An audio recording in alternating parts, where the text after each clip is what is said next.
Hello, good morning.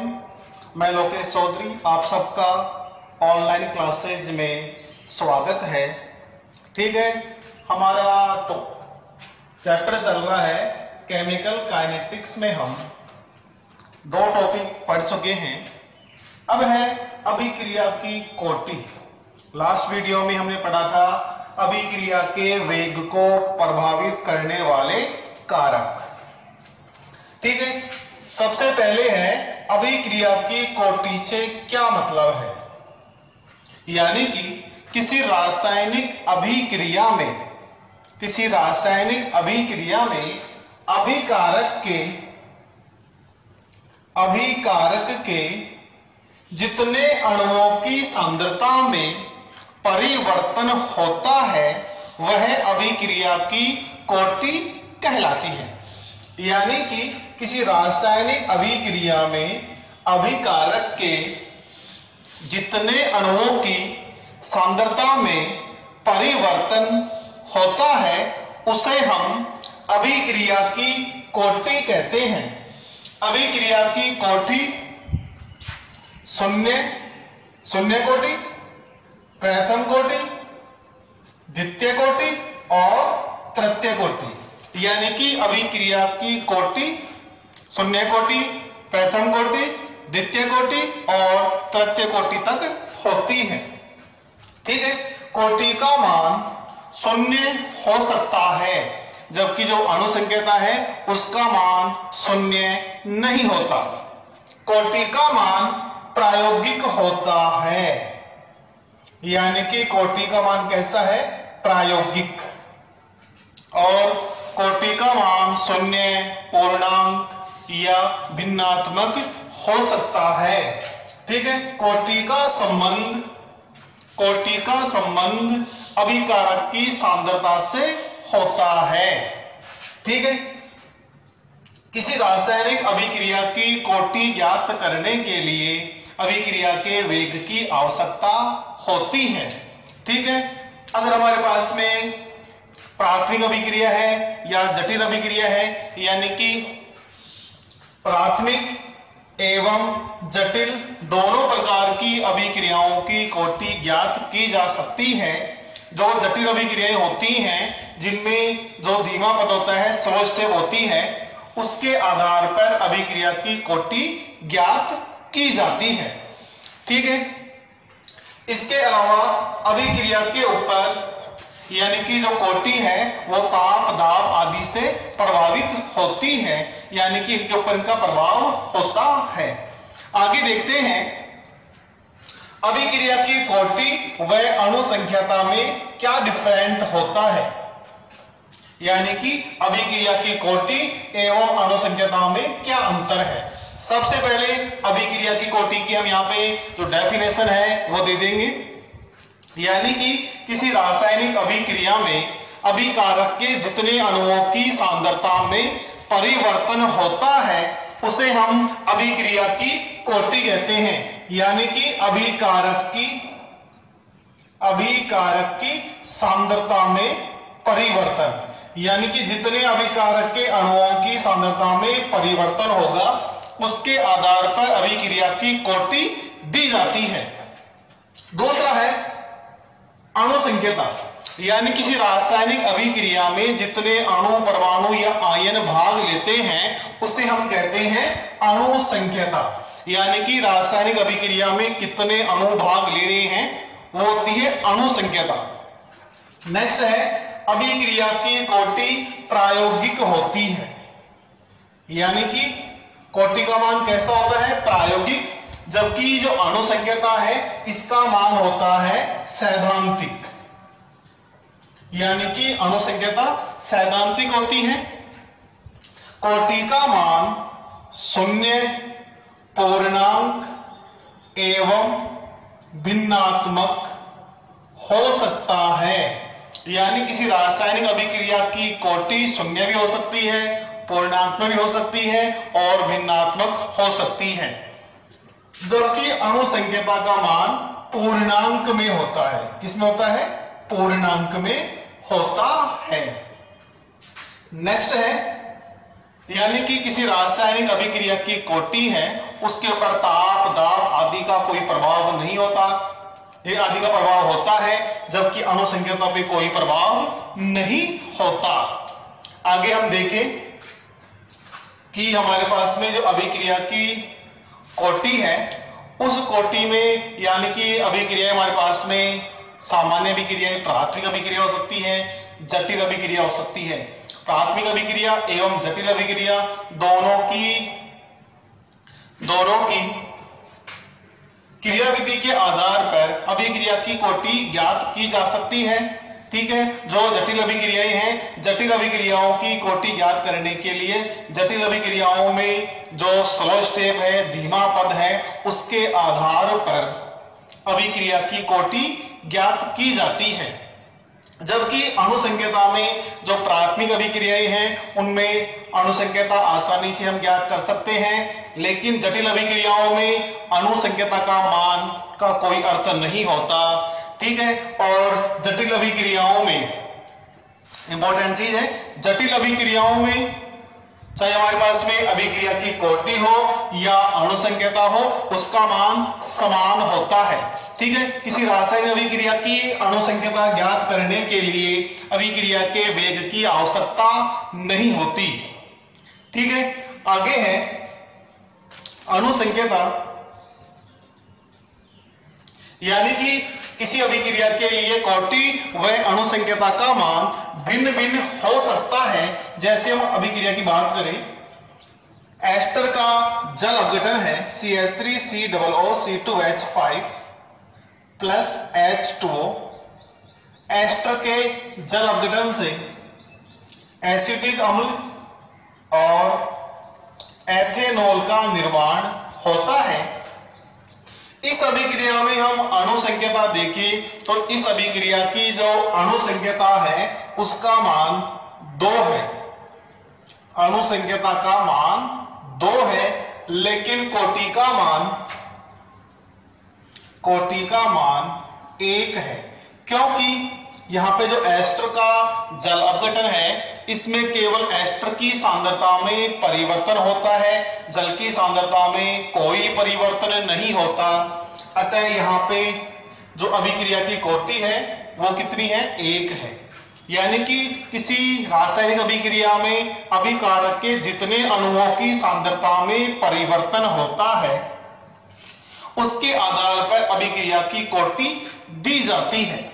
ठीक है, अब यहाँ पे जो एस्टर का जल अपघटन है, इसमें जल के अणुओं की सांद्रता में कोई परिवर्तन नहीं होता, इसलिए केवल एस्टर के सांद्रता में परिवर्तन होने के कारण इस अभिक्रिया की कोटि का मान 1 है, जबकि अणु संकेता का मान 2 है। इस अभिक्रिया को हम कह सकते हैं, एक नाम और है छद्म एकाणुक अभिक्रिया। छद्म एकाणुक अभिक्रिया यानी वह रासायनिक अभिक्रिया जिसमें कोटि का मान 1 हो तथा अणु संकेता का मान 2 हो, उसे हम कहते हैं छद्म एकाणुक अभिक्रिया। आगे डिटेल से पढ़ेंगे इसको हम। ठीक है, ये हमारा डिफरेंट हो गया है, अभिक्रिया की कोटि एवं अणु संकेता के मध्य डिफरेंट हो गया है। अब आगे पढ़ते हैं, अभिक्रिया की कोटि है जिसमें शून्य कोटि अभिक्रिया, प्रथम कोटि अभिक्रिया, इन दोनों अभिक्रियाओं का समाकलित और अवकलित वेग समीकरण। ठीक है, आगे है शून्य कोटि अभिक्रिया। शून्य कोटि अभिक्रिया, शून्य कोटि अभिक्रिया यानी वह रासायनिक अभिक्रिया जिसमें अभिकारक के अणुओं की सांद्रता में कोई परिवर्तन नहीं होता, यानी कि अभिक्रिया का वेग स्थिर रहता है, उसे हम कहते हैं शून्य कोटि अभिक्रिया।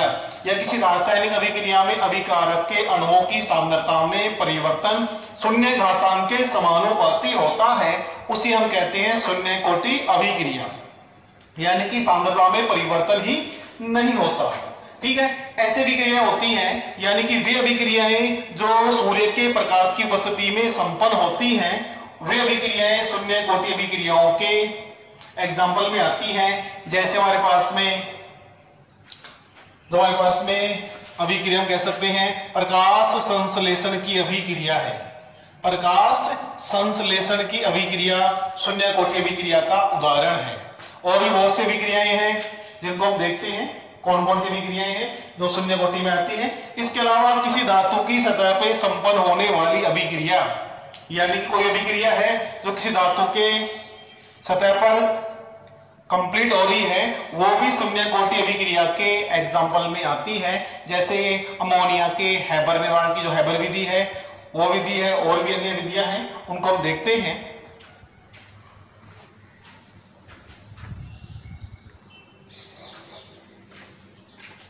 एक बार दोबारा देखते हैं। शून्य कोटि अभिक्रिया। शून्य कोटि अभिक्रिया वह रासायनिक अभिक्रिया जिसमें अभिक्रिया का वेग अभिकारक की सांद्रता के शून्य घातांक के समानुपाती होता है, उसे हम कहते हैं शून्य कोटि अभिक्रिया। ऐसी अभिक्रियाओं में अभिक्रिया का वेग अभिकारक की सांद्रता पर निर्भर नहीं करता। इन अभिक्रियाओं में अभिक्रिया का वेग स्थिर रहता है, उन्हें हम कहते हैं शून्य कोटि अभिक्रिया। एग्जाम्पल की बात करें, पहला है प्रकाश की उपस्थिति में, सूर्य के प्रकाश की उपस्थिति में संपन्न होने वाली समस्त अभिक्रियाएं शून्य कोटि अभिक्रियाएं होती हैं। एग्जाम में क्वेश्चन आता है कि जो हमारे पास में रासायनिक अभिक्रिया दी गई है इसको पहचानो, इस अभिक्रिया कोटि शून्य कोटि है, प्रथम कोटि है, द्वितीय कोटि है या तृतीय कोटि है। यानी कि प्रकाश, सूर्य के प्रकाश को हम h न्यू के द्वारा रिप्रेजेंट करते हैं। सूर्य के प्रकाश की उपस्थिति में संपन्न होने वाली अभिक्रिया की कोटि शून्य होती है। अभिक्रिया की कोटि शून्य होती है। जैसे हमारे पास में एग्जांपल है, जैसे हमने ले लिया प्रकाश संश्लेषण जो अभिक्रिया है, यानी कि ये हमारे पास में CO2 हो गया और ये जल हो गया, सूर्य का प्रकाश और यहां पे क्लोरोफिल। ठीक है, यानी सूर्य के प्रकाश की उपस्थिति में ग्लूकोज C6H12O6 और ऑक्सीजन। ठीक है, यानी कि जो हमारे पास में फोटोसिंथेसिस रिएक्शन है, प्रकाश संश्लेषण अभिक्रिया है, जो सूर्य के प्रकाश की उपस्थिति में ही संपन्न हो सकती है। अगर पूछे इस अभिक्रिया की कोटि कौन सी है, तो इस अभिक्रिया कोटि कौन सी है? शून्य कोटि अभिक्रिया। यानी कि हमारे को इस एरो पे सूर्य का प्रकाश नजर आ जाए तो हम डायरेक्ट कह सकते हैं वह अभिक्रिया शून्य कोटि अभिक्रिया है। जैसे मैथेन का क्लोरीनीकरण अगर सूर्य के प्रकाश की उपस्थिति में होता है, सूर्य के प्रकाश की उपस्थिति में होता है, तो वह उस अभिक्रिया की कोटि शून्य कोटि होगी। या हम कह दें H2 प्लस Cl2 और सूर्य का प्रकाश 2HCl, या H2 प्लस Br2 और वही सूर्य का प्रकाश 2HBr। यानी कि ये चारों अभिक्रियाएं हैं, ये चारों अभिक्रियाएं सूर्य के प्रकाश की उपस्थिति में संपन्न हो रही हैं, तो हम कह सकते हैं इन अभिक्रियाओं की कोटि कौन सी है? शून्य कोटि है। ठीक है, और भी अभिक्रियाएं हैं, यानी वे अभिक्रियाएं जो किसी धातु की सतह पर संपन्न होती हैं, धातु की सतह पे संपन्न होती है, उन्हें हम कहते हैं शून्य कोटि अभिक्रिया। जैसे हमारे पास में अमोनिया निर्माण की हैबर विधि है, हम कह दें कि अमोनिया का विघटन है, यानी कि अमोनिया का विघटन सूर्य के प्रकाश व प्लेटिनम धातु की सतह पे संपन्न होती है, और यहाँ पे हाई प्रेशर में यह अभिक्रिया संपन्न होती है, उच्च दाब पर यह अभिक्रिया संपन्न होती है, और N2 प्लस 3H2 यानी कि नाइट्रोजन व हाइड्रोजन के संयोग से Fe व MO की प्रेजेंस में अमोनिया का निर्माण होता है। यदि हम अमोनिया का विघटन करते हैं तो सूर्य के प्रकाश प्लेटिनम धातु और हाई प्रेशर में करेंगे तो इस अभिक्रिया की कोटि कौन सी होगी? शून्य कोटि अभिक्रिया होगी। यह हम कहते हैं फोस्फीन। फोस्फीन का विघटन हम मोलिब्डेनम धातु की सतह पे करते हैं तो उस अभिक्रिया की कोटि भी शून्य कोटि होती है। ठीक है, यानी शून्य कोटि अभिक्रिया को पहचानने के लिए दो चीजें हैं। अगर किसी एरो पर सूर्य का प्रकाश है, एसन्यू है, तो शून्य कोटि अभिक्रिया है। या एरो पे कोई भी धातु है, यानी डी ब्लॉक्स एलिमेंट्स, कोई से भी एलिमेंट्स वहां पे प्रेजेंस है, तो हम कह देंगे वह शून्य कोटि अभिक्रिया है। आगे है शून्य कोटि अभिक्रिया का अवकलित व समाकलित वेग समीकरण। शून्य कोटि अभिक्रिया का अवकलित व समाकलित वेग समीकरण। शून्य कोटि अभिक्रिया का अवकलित एवं समाकलित वेग समीकरण। अब शून्य कोटि अभिक्रिया का अवकलित और समाकलित वेग समीकरण से हमारे पास में दो इक्वेशन आएंगे। वो इक्वेशन शून्य कोटि अभिक्रिया की जो भी न्यूमेरिकल है, यानी शून्य कोटि अभिक्रिया का वेग ज्ञात करने के लिए, शून्य कोटि अभिक्रिया का अर्धायुगाल ज्ञात करने के लिए वो इंपॉर्टेंट होती है। ठीक है, अब हम जान गए हैं कि हमने जान लिया कि शून्य कोटि अभिक्रिया क्या होती है, यानी वे रासायनिक अभिक्रियाएं जिनमें अभिकारक की सांद्रता में कोई परिवर्तन नहीं होता। यानी अभिक्रिया किसी धातु के ऊपर संपन्न होगी या सूर्य के प्रकाश में संपन्न होगी, तो ऐसी अभिक्रियाएं शून्य कोटि अभिक्रियाएं कहलाती हैं। ठीक है, और शून्य कोटि अभिक्रियाओं में यानी हमारे पास में एक रिएक्शन है, सामान्य रिएक्शन है, उसके आधार पर हम देखते हैं कि हमारे पास में अवकलित व समाकलित वेग समीकरण किस प्रकार आता है।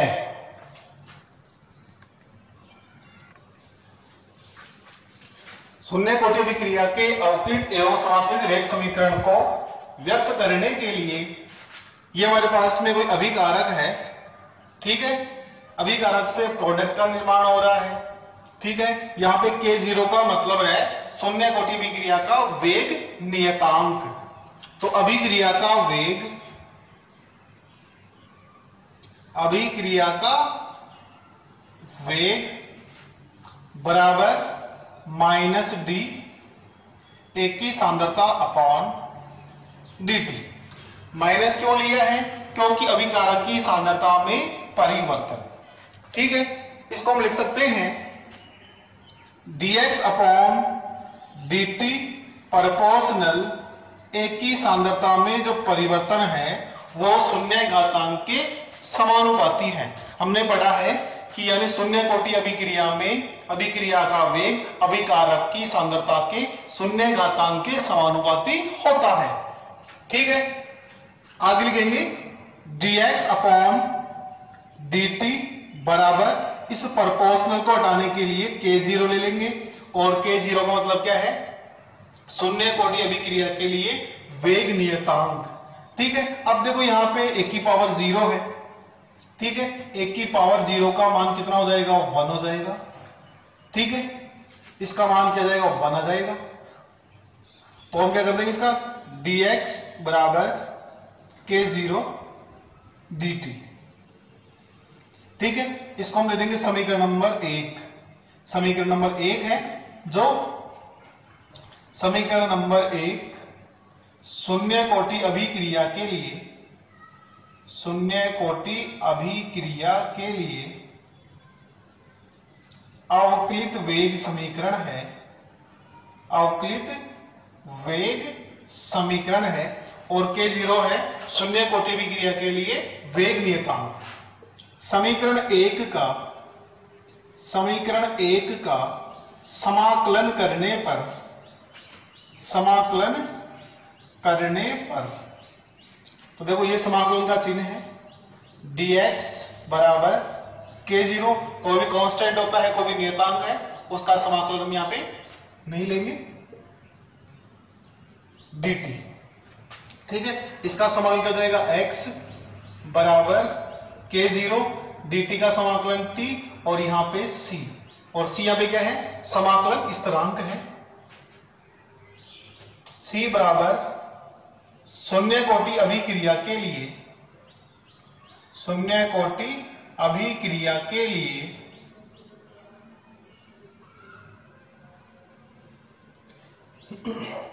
शून्य कोटि अभिक्रिया के लिए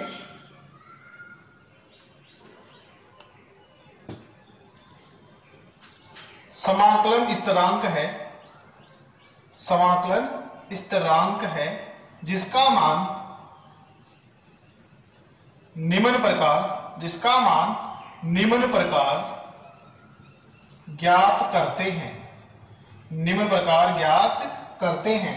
अगर हमारे पास में x का मान 0 हो, x बराबर 0,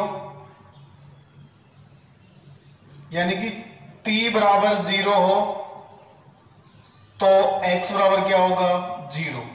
तो t व x का मान समीकरण 2 में रखने पर x बराबर k0 t प्लस c है, यहां पे x बराबर 0 एंड t बराबर 0 रखना है तो 0 k0 इंटू 0 प्लस c, यानी c बराबर 0। c का मान समीकरण 2 में रखने पर, c का मान समीकरण 2 में रखने पर तो x बराबर k0 into T plus 0, x बराबर k0 t। अगर हमारे को शून्य कोटि अभिक्रिया के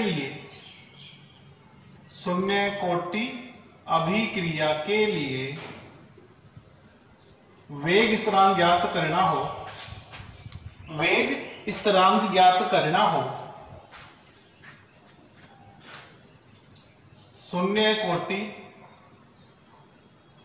अभिक्रिया के लिए वेग स्थिरांक k0 बराबर करेंगे तो क्या हो जाएगा x अपॉन t हो जाएगा, जिसको हम समीकरण नंबर 4 दे देंगे। ठीक है, अब समीकरण 4 से हम इसका अर्ध आयुकाल ज्ञात कर सकते हैं। शून्य कोटि अभिक्रिया के लिए अर्ध आयुकाल निम्न प्रकार ज्ञात करते हैं। अगर हमारे पास में x बराबर a/2 हो व t बराबर t हाफ हो, ठीक है, तो इसका मान क्या होगा देखो, t बराबर x अपॉन k0, यानी पक्षांतर t को यहां लेंगे, k0 को नीचे ले आएंगे, पक्षांतर कर देंगे। ठीक है, यहां पे x बराबर a/2 रखना है, t बराबर a/2 अपॉन, और ये हो जाएगा t हाफ, और यहां पे k0, तो t हाफ बराबर a अपॉन 2 k0। यह शून्य कोटि अभिक्रिया के लिए अर्ध आयुकाल ज्ञात करने का समीकरण है, समीकरण नंबर 5। अब शून्य कोटि अभिक्रिया के लिए हम ग्राफ देखें, ग्राफ या निरूपण कैसा होगा वो देखते हैं।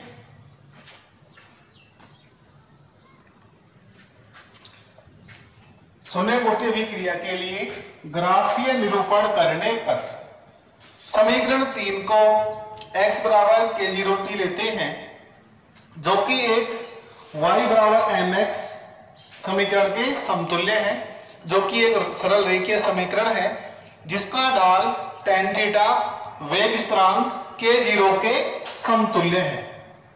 यानी कि शून्य कोटि अभिक्रिया में x और t के मध्य ग्राफ खींचने पर जो ढाल है tan theta del x upon del t के समतुल्य है। ठीक है, इसको हम एक बार और देख लेते हैं। शून्य कोटि अभिक्रिया के लिए अवकलित वेग समीकरण ज्ञात करने के लिए हमने एक समीकरण लिया है, अभिक्रिया ली है कि यहाँ पे a है और a से कोई प्रोडक्ट बन रहा है, ठीक है, जिसका वेग स्थिरांक क्या है k0।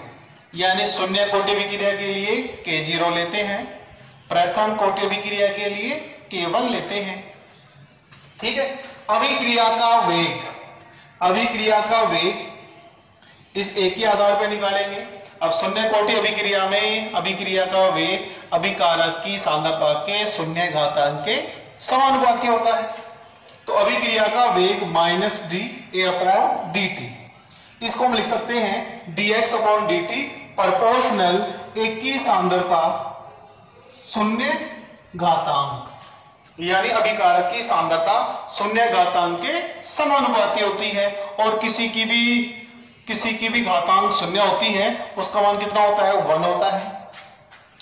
ठीक है, अब इस प्रोपोर्शनल को हटाएंगे तो k0 आ जाएगा, इसका मान कितना हो गया? 1 हो गया। ठीक है, अब क्या कर देंगे? पक्षांतर कर लेंगे। इस kt यहां पे भाग में है, इसको गुणा में ले आएंगे, dx बराबर k0 dt। ठीक है, समीकरण 1 शून्य कोटि अभिक्रिया के लिए अवकलित वेग समीकरण है। समीकरण 1 का समाकलन करने पर इसका समाकलन करेंगे, dx समाकलन dx बराबर k0 समाकलन dt। dx का समाकलन क्या होता है? x होता है। जो नियतांक है, जो भी नियतांक है उसका समाकलन नहीं होता है, k0 हो जाएगा। और यहाँ पे dt का समाकलन t हो जाएगा और कांस्टेंट c लगा देंगे। c यहाँ पे क्या है? शून्य कोटि अभिक्रिया के लिए समाकलन स्थिरांक है जिसका मान निम्न प्रकार ज्ञात कर सकते हैं। यदि समीकरण में t का मान 0 हो, t बराबर 0 हो तो सांद्रता में परिवर्तन यानी x का मान भी क्या होगा? 0 होगा। t का मान 0 रखेंगे तो x का मान भी 0। तो यहाँ पे x बराबर 0, t बराबर 0 रखेंगे तो 0, k को 0 से गुणा करेंगे 0 और c बराबर 0। c बराबर 0 का मान इस समीकरण में रख देंगे। ठीक है, इस समीकरण में रखेंगे तो ये 0 है, x बराबर k0t समीकरण नंबर 3 दे देंगे। ठीक है, तो शून्य कोटि अभिक्रिया के लिए वेग स्थिरांक k0 का मान ज्ञात करेंगे तो t कम कर देंगे, यहाँ पे पक्षांतरण k0 बराबर x अपॉन t, समीकरण 4 आ जाएगा। समीकरण 3 से हम ग्राफ खींचते हैं, समीकरण 4 से हम निकालते हैं शून्य कोटि अभिक्रिया के लिए अर्धायु का निकालेंगे तो हम t को यहां कर देंगे, k0 को यहां ले आएंगे, पक्षांतरण कर देंगे, यानी t बराबर x अपॉन k0। अगर हमारे पास में समय आधा है, t हाफ है, तो जो अभिकारक की सांद्रता है x का मान है वो भी क्या हो जाएगा? a/2 हो जाएगा। ठीक है, यानी इसको हम a/t हाफ मान लेंगे, ये हमारे पास क्या हो जाएगा? a/2। तो t हाफ x का मान a/2 और k0 इस दो को नीचे ले लेंगे, t हाफ बराबर a अपॉन k तो 0। ठीक है, फिर हम समीकरण 3 से इसका ग्राफ या निरूपण निकाल लेंगे। आगे प्रथम कोटि अभिक्रिया के जो भी न्यूमेरिकल हैं वो हम नेक्स्ट वीडियो में देखेंगे। ठीक है।